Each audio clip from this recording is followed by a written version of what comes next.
안녕하세요. 책 읽어주는 로사입니다. 지혜의 말씀. 원숭이 잡는 법. 원숭이를 잡는 방법입니다. 무거운 함에 원숭이 손이 겨우 들어갈 조그마한 구멍을 뚫어놓고 거기에 바나나를 넣어 놓습니다. 그러면 원숭이는 바나나를 먹으려고 구멍에 손을 넣습니다. 원숭이는 바나나를 잡은 채 손을 빼내려 하지만 바나나를 움켜잡은 손은 빠지지 않습니다. 손을 펴면 쉽게 빠질 터인데 원숭이는 한번 손에 쥔 바나나를 절대로 놓으려 하지 않습니다. 사람이 가까이 가도 놓지 않습니다. 바나나에 목숨을 건 듯 합니다. 결국 바나나 욕심 때문에 원숭이는 잡히고 맙니다. 원숭이 잡는 법 읽어드렸습니다.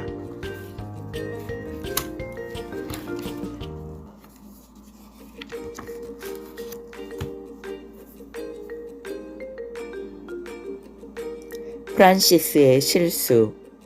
프란시스가 수도회를 시작한 지 10년 지나 수도자들은 1000명이 넘었습니다.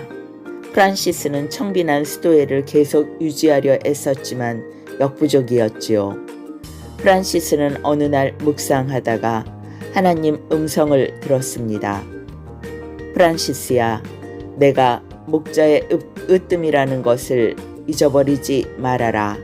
내가 너를 택한 것은 모든 사람 앞에서 너의 재주를 드러내고자 함이 아니다. 내가 너에게 베푼 은총을 드러내기 위함이다. 그들을 부른 것은 나다. 내가 양떼를 지키고 풀을 뜯게 한다. 내가 목자이고 주인이다.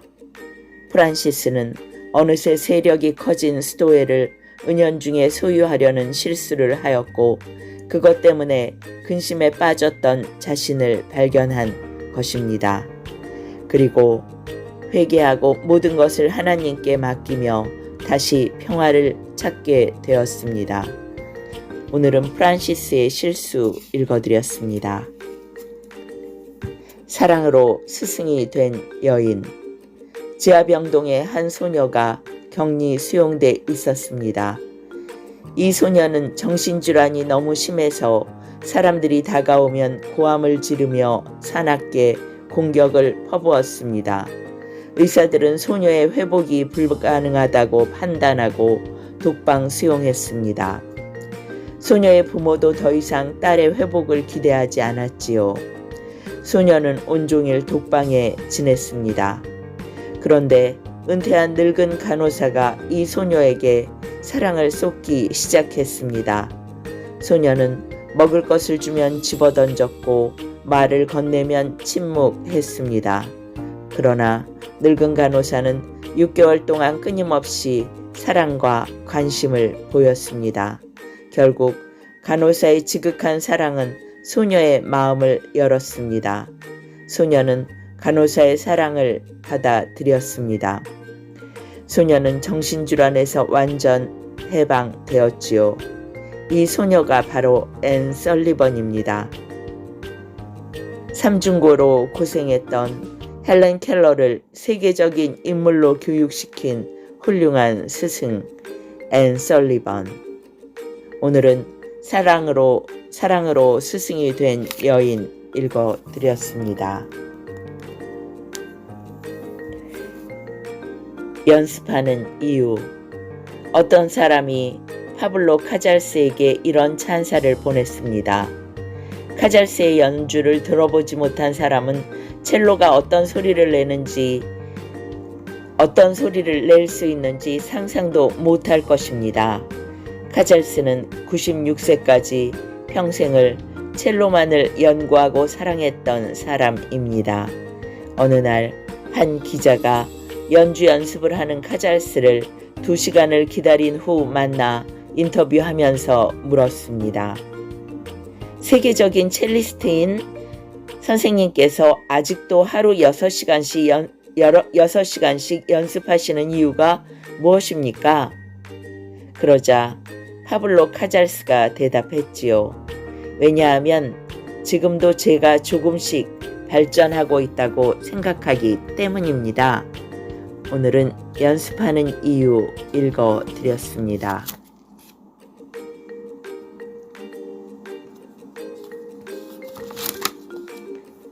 불만을 기회로. 대학에서 경영학 전공한 페니는 친구와 함께 백화점 취직했습니다. 둘은 예상 밖의 일을 맡게 되었는데 그것은 엘리베이터 안내였습니다. 친구는 실망하고 그 백화점을 그만두었습니다. 페니는 엘리베이터를 안내하면서 고객들의 구매 심리를 파악할 수 있는 기회라 생각하고 즐겁게 그 일을 했습니다. 얼마 지나지 않아 페니는 부서 책임자가 되었고 나중에는 최고 경영자가 되었습니다. 오늘날 페니는 백화점 왕으로 불려집니다. 오늘은 불만을 기회로 읽어드렸습니다. 중요한 가정교육. 콜게이트의 어머니는 늘 콜게이트에게 말했지요. 콜게이트야, 너는 항상 주머니를 2개 가지고 한쪽은 11조를 담는 주머니로 사용하고 한쪽은 너의 쓸 것을 담는 주머니로 사용하거라. 어머니 교훈에 따라 콜게이트는 한쪽 주머니를 11조를 넣는 주머니로 사용했습니다. 어느 날 콜게이트는 꿈을 품고 미국으로 가는 배의 짐짝 틈에 숨었으나 선장에게 들키고 말았지요. 그러나 선장은 그의 딱한 사정을 듣고 그를 양자로 삼았습니다. 나중에 선장은 콜게이트에게 재산을 물려주었고 콜게이트는 배를 팔아 치약 공장을 시작했습니다. 콜게이트 치약 사업은 번창했고 콜게이트는 거부가 되었습니다. 사업이 성공한 콜게이트는 어머니 교훈을 잊지 않고 자신의 11조를 계산하기 위해 30명의 직원을 두기도 했지요. 오늘은 중요한 가정교육 읽어드렸습니다. 무명 작가의 끈기.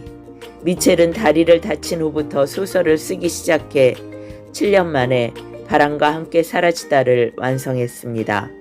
미첼은 원고를 들고 여러 출판사를 찾아다녔습니다. 출판사에서는 무명 작가의 작품을 누가 읽겠는가, 부질없는 짓을 한다 라면서 그녀의 소설을 거들떠보지도 않았지요. 미첼은 애틀란타로 출장 떠나는 맥밀런 출판사 레이슨 사장에게 원고를 주며 간청했습니다. 제발 이 원고를 읽어주세요. 레이슨은 귀찮은 표정으로 원고를 가방에 넣었습니다. 원고를 읽을 마음은 추워도 없었습니다. 여행 도중 레이슨은 미첼로부터 3통의 전보를 받았습니다. 제발 제 원고를 읽어주세요. 레이슨은 미첼의 집념에 감동되어 원고를 읽기 시작했고 나중에는 열차가 도착한 줄도 모르게 소설에 빠져들었습니다. 그 작품이 바로 바람과 함께 사라지다입니다. 오늘은 무명 작가의 끈기 읽어드렸습니다.